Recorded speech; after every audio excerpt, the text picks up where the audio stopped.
Hello guys! Ngayon, isi-share ko po sa inyo ang aking immigration experience. That was last November 8, 2023 at NAIA Terminal 3. Last November 8, 2023, ako at ang anak ko na 13 years old, 12 years old that time, at ang partner ko or ang boyfriend ko ay nagtutour kami papuntang Thailand last November 8, 2023. Clarify ko lang, kasama ko ang anak ko at ang partner ko, di po kami kasal. Yung partner ko ay isang foreign national po. By the way, guys, hindi po yun ang unang beses na humarap ako sa immigration. Sa kadahilanan, ako po ay na-offload na last 2012. Hindi isa, kundi 3 beses na po. Anyway, gagawan ko po yun ng video kung ano ang nangyari sa akin last 2012. That was 11 years ago na po ang dumaan. Nakapagpalit na po ako ng passport sa makatwid. Wala pa po akong travel history nung time na lumabas ako last November 8. Kaya, way back the story, kaya nung nagpa siya ang partner ko na mamasyal kami doon sa Thailand, kabado ako. Baka kasi nasa isip ko na ma-offload ulit ako kasi nga ilang beses akong na-offload last 2012.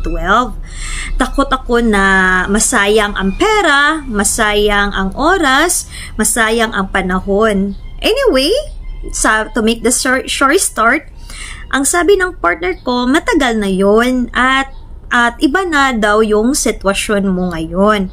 And sabi niya, naging positive siya. Sabi niya, malay mo, papayagan ka ng immigration ngayon na makalabas ka ng bansa.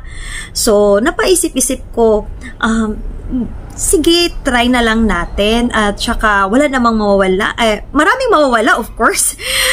Pera, oras, at kaya, ang ginawa ko, nagre-research talaga ako kung ano ang dapat kong ihanda papunta doon sa Thailand. And then nagre-research ako kung ano ang possible na itanong sa akin. Ginawa ko talaga ang lahat para mag-research.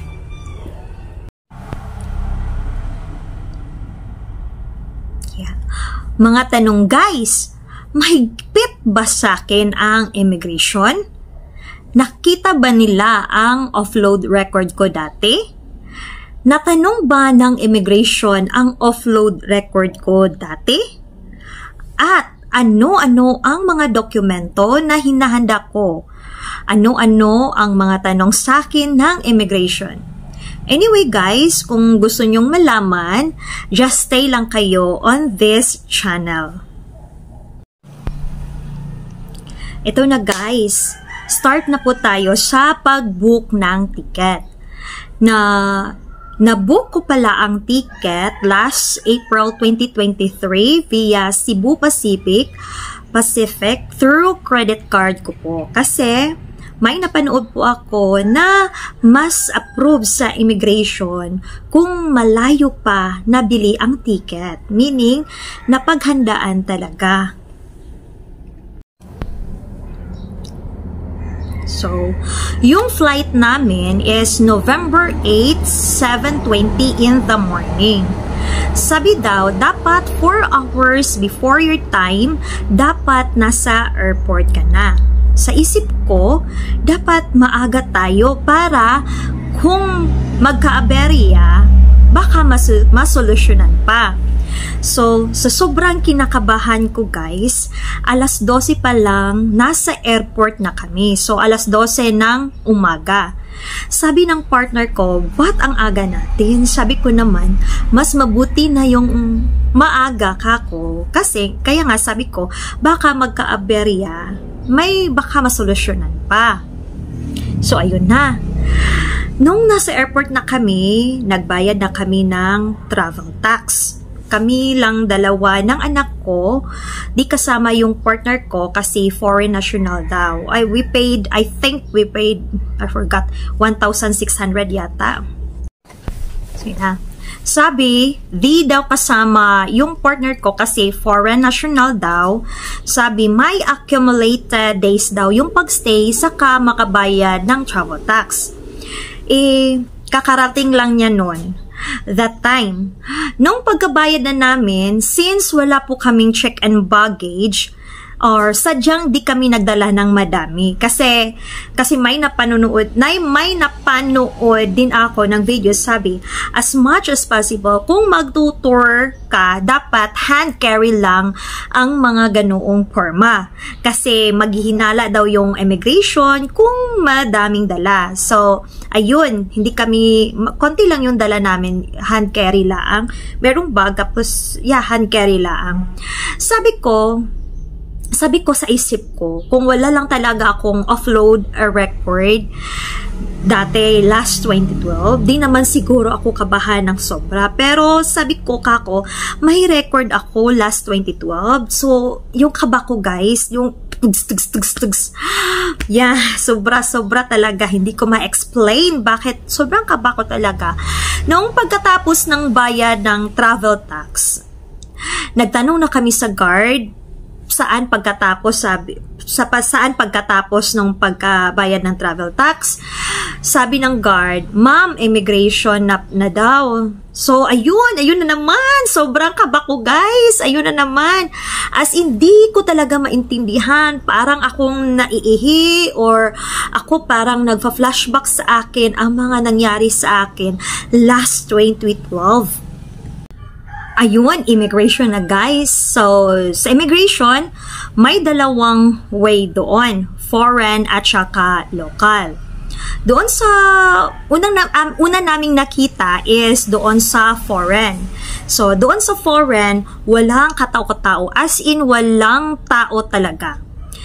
Tapos, tinanong ko sa guard, kung pwede ba kaming sumama sa partner ko. Sabi, pwede naman daw.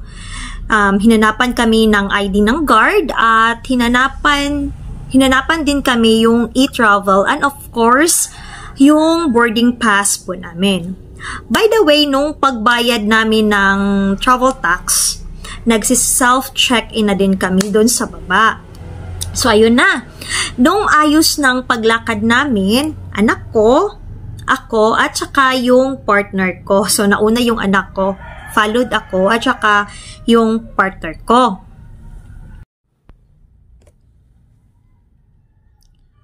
Ayun, immigration na guys. So, sa immigration, may dalawang way doon. Foreign at saka local. Doon sa, una naming nakita is doon sa foreign. So, doon sa foreign, walang katao-katao. As in, walang tao talaga. Tapos, tinanong ko sa guard, kung pwede ba kaming sumama sa partner ko. Sabi, pwede naman daw. Hinanapan kami ng ID ng guard at hinanapan din kami yung e-travel and of course, yung boarding pass po namin. By the way, nung pagbayad namin ng travel tax, nagsi-self-check-in na din kami doon sa baba. So, ayun na. Nung ayos ng paglakad namin, anak ko, ako, at saka yung partner ko. So, nauna yung anak ko, followed ako, at saka yung partner ko. So, guys, nakita ko na ang immigration. Tandang-tanda ko sa isang booth, dalawa ang immigration, yung madadatnan namin. Puro sila mga bata. Babae, yung isa, mabait yung mukha and silang dalawa ay parang nasa 20s or early 30s. Yung look nila ay yung isa ay shoulder level yung buhok at yung isa ay yung panglalaki yung cut and naka-glasses siya. Medyo kung i-describe ko yung isa ay medyo tumbuyin yung dating. Okay ba? Okay ba yung word na yun? Tumbuyin yung dating. yung naka-assign sa amin, yung medyo tomboyan yung dating. Kasi, wala talagang katakatao. Wala talaga.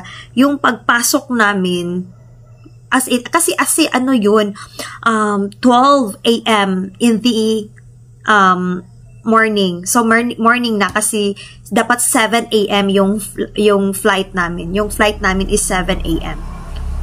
So, ang unang nagbigay ng passport ay yung partner ko. So, okay na siya. Pagkatapos, sabi ng immigration, okay sir, pwede ka nang umalis. By the way, yung passport ng anak ko, nasa akin. Pero yung partner ko ay hindi po siya umalis. Tumayo lang po siya sa gilid at saka yung anak ko naman ay nag-follow sa partner ko, nasa gilid din siya. So, ayun na. Oh my God. Ako na talaga. It's my turn na sa immigration. So, ayun na. Parang finifeel ko talaga na hindi ako kabahan. Tapos sinasabi, lagi ako nagpe-pray sa sarili na, sana naman Lord, ibigay niyo po sa akin ito. Tapos, ayun na. Smile pa ako. Tapos sabi ko, good morning ma'am. Sabay bigay ng aking passport at saka boarding pass ko at saka yun sa anak ko. Tapos, ayun na, nagtanong na siya. Sabi niya, saan ang punta? Sabi ko, saan ang punta nyo? Sabi ko, Thailand po. Tapos sabi niya, kaano-ano mo siya? So, sabi ng immigration, kaano-ano mo siya? Sabi ko naman, partner ko po. Tapos sabi ng immigration, ay, hindi pa pala kayo kasal? Sabi ko naman, yes po. At sabi pa ng immigration, at first time mo pang lumabas? Ganon.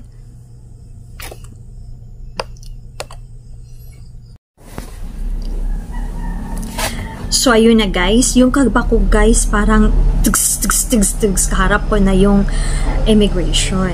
So, nag-pray na lang din po ako ng palihim guys at pinilit kong kumalma. So, balik tayo sa tanong number 1. Sabi, saan ang punta? Sabi ko, Thailand po. And then, tanong niya number 2, kaano-ano mo siya? Sabi ko, partner ko po. Sabi ng immigration. Sabi ng immigration guys, ay hindi pa pala kayo kasal?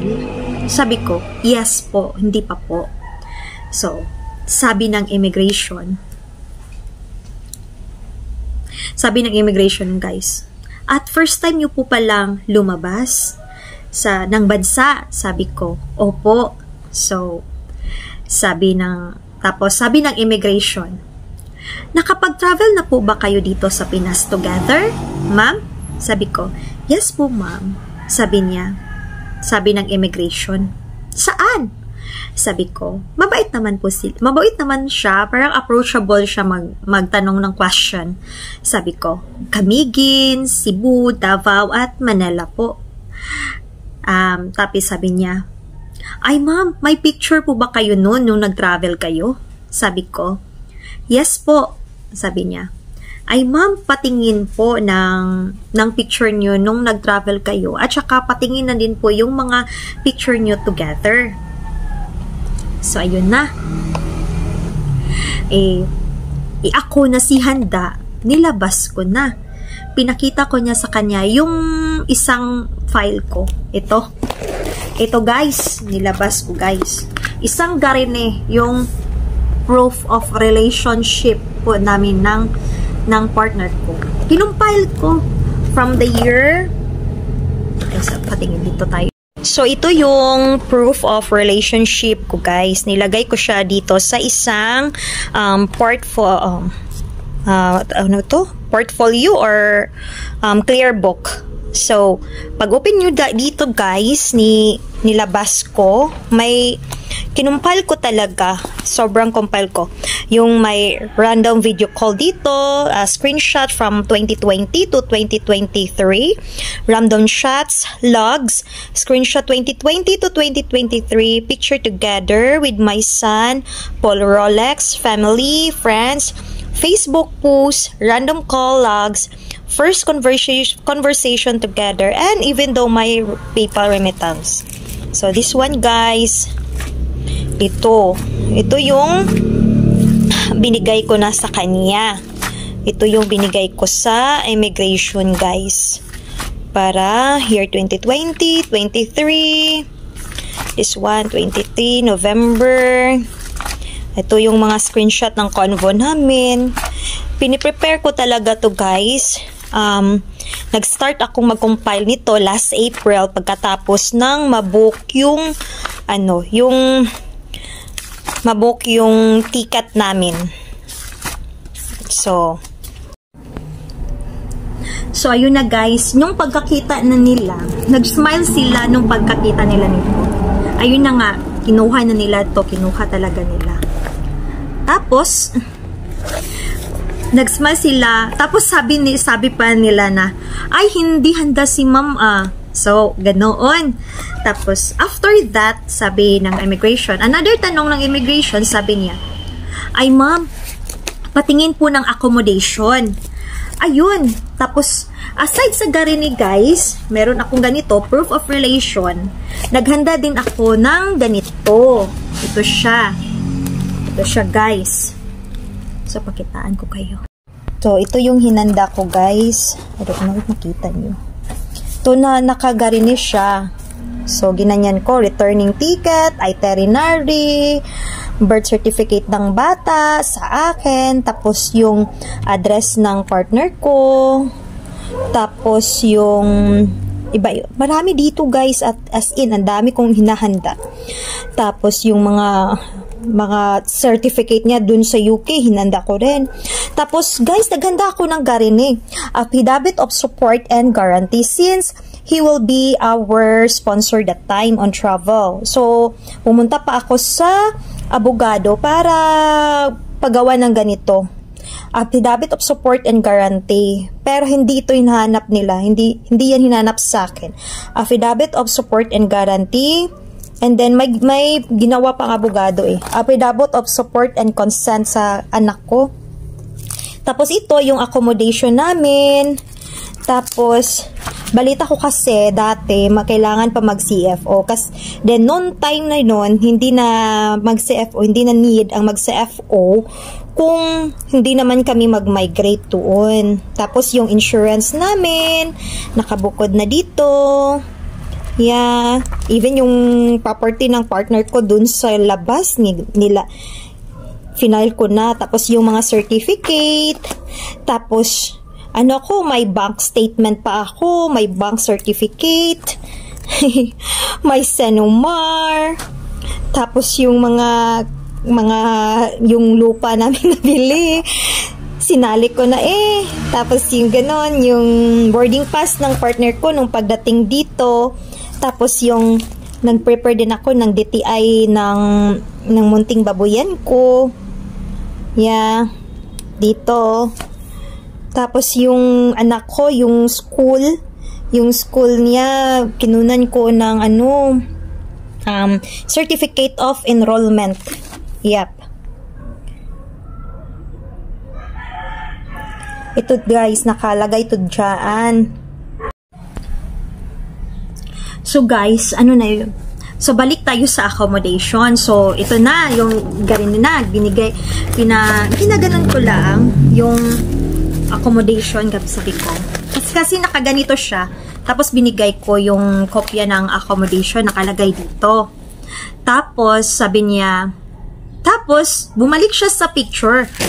Nasa kanila na ito Nasa kanila na ito. Tapos nakasmile siya, sabi ng immigration. Bumalik-balik siya ganoon. Tapos sabi niya sa akin, ay ma'am, ano yung source of income niyo po ma'am? Sabi ko, ma'am, may konti po akong babuyan. Sabi niya, ay ma'am, sabi ng immigration, ay ma'am, may picture po ba kayo doon sa babuyan niyo po? May picture po kayo? sabi ko, ay ma'am, wala po akong picture ng baboyan. Pero, may ano po ako, may video po ako. Tapos sabi niya, patingin nga ng video. Tapos ginanon ko yung phone ko. Tapos, kasi may video talaga ako sa phone ko. Tapos ginanon ko yung sa phone ko. Sabi niya. Tapos, sa isip-isip ko, may DTI ako. May DTI akong dala noon that time. If ever manghingi siya sa akin. May DTI naman ako. Hindi naman niya hiningi. Okay? So, ayun na guys. Sabi ng isang immigration yung short hair kasi lagi siya nakaganon. Nag-interview yung isa, lagi siyang naganon. Tapos, sabi ng isang immigration, yung mabait yung face, taga dito yung buhok, yung shoulder level. Sabi niya, ma'am, sa Thailand lang naman po yung punta nyo, ano po? Sabi ko, yes po, sa Thailand lang po. Tapos, yung isa, yung maiksi yung buhok, yung panglalaki, yung nag-i-interview sa akin. Ito, ginaganon-ganon pa niya. Hindi pa siya tapos. Ganoon, ginaganon-ganon niya. Tapos nakita niya yung screenshot ng call logs ko. Saan ba yun? Tapos yung call logs ko. Ayun. Nakita niya, kasi yung name ng partner ko is Peter Yang. Tapos, yung call logs, may call logs dito na Percy Pickles. Kasi naman, 2020, 2021, 2022, 2023, na-compile ko yun. May pagkakataon na yung partner ko ay nag-change ng name. From Peter Yang, change niya ng Percy Pickles. Kasi ganun naman tayo minsan, di ba? Na hindi natin ginagamit yung name ko. May mga tao talagang ganun na minsan hindi nila ginagamit yung real name nila, especially Facebook. So, sabi niya, ma'am, bakit Percy Pickles? Di ba po Peter Yang? Bakit Percy Pickles? Tapos sabi ko, ay ma'am, Peter Yang talaga yan. Tapos, change lang niya ng Percy Pickles. Tapos sabi niya, bakit po? Bakit po Percy Pickles? Sabi ko, ay ma'am, yung Percy Pickles po kasi ma'am, tawag po yun sa kanya ng kanyang mga kaibigan, Percy. Tapos, dagdagan lang niya po ng Pickles. So, hindi pa talaga siya na-convince. So, bakit Percy Pickles? Ganon. Bakit Percy Pickles? At pagkatapos naman, ganun, talaga niya, hinalugkat niya. Tapos may nakita siya doon na profile picture ng boyfriend ko, girl, foreigner girl. Tapos sabi niya, ay ma'am, bakit girl ang profile picture niya dito? Tapos sabi ko, ay ma'am, in memory po yan sa in-law niya. Yung kasing in-law at saka yung brother niya po, namatay po sa aksidente. Tapos, in memory po, ginawa niya po yung profile. Tapos, balik naman po siya sa Percy Pickles. Bakit daw? Percy Pickles, ganon. Tapos, hindi na ako, parang nag-smile lang ako. Tapos, parang ganon, parang na-convince naman siya, guys. At sabi niya, ma, mag-ingat ka doon, ha? Tapos, sabi ko, parang lumuwag na yung dibdib ko. Tapos, gumanon na siya. Tapos, kumuha siya yung parang tatak, guys. Tapos, parang tinatakan niya. Ano sabi niya? Tapos, narinig ko. Tapos, sabi ko, uy, wow, salamat, Lord. Tapos, sabay niya sa akin, bigay niya sa akin. Sabi niya, ay ma'am, mag-ingat po kayo doon, ha? Tapos, sabi ko, ma'am, thank you so much po. At thank you very much po, ma'am. Yun na nga, sabi ko, thank you very much po. Ay, at yun po ang aking immigration experience. So, guys, ito na, guys. Hindi pa ako tapos. Ang mga pinagtataka ko, guys, ay hindi man lang niya ako natanong about sa aking offload experience last 2012 na I thought tatanungin ako about doon. Pero luckily, favor din sa akin kasi hindi man lang niya ako natanong doon. Tapos, sabi, that time, our trip was sponsored by my partner. And tapos, hindi man lang niya ako tinanong about sa affidavit of support and guarantee. Sabi daw, kailangan kasi yung travel namin, sponsor yun ng aking partner, pero hindi naman. Pero, pinagtataka ko lang yun, ha? Tapos, anyway, I'm very grateful na hindi ako napunta sa second interview. Yung mga sinasabi na if ever may mga queries and question, pupunta doon sa second interview, which is hindi yun nangyari sa akin. Nakalagpas naman kami ng maayos. Tapos, ito na, yung final na talaga. Ang maipapayo ko lang, guys, lalong-lalo na sa kagaya ko nung na unang lumabas ng bansa as tourist, kung pwede aralin at paghandaan nila ng maigi. Para sa akin, mas maigi ng i-book yung ticket ng advance or ahead of time, 3 months or 5 months, i-book nila before the day of their flight. At para sa akin, yung itinerary, kasi possible na sa itinerary ay sauluhin po nila yun. Tapos, manood ng videos about travels, makakatulong yun. And for me, maganda yung mga documents nyo, yung accommodation, what they call this one? Itinerary, ipiprint na lang nila, yung sana may hard copy na lang, hindi yung CP. For me kasi, mas makakatulong yung pag may print out ka. And, thank you po, and yun lang po, at maraming salamat. Thank you for watching. Enjoy of the rest of the day. Sana naman, don't forget to like and subscribe. Bye-bye!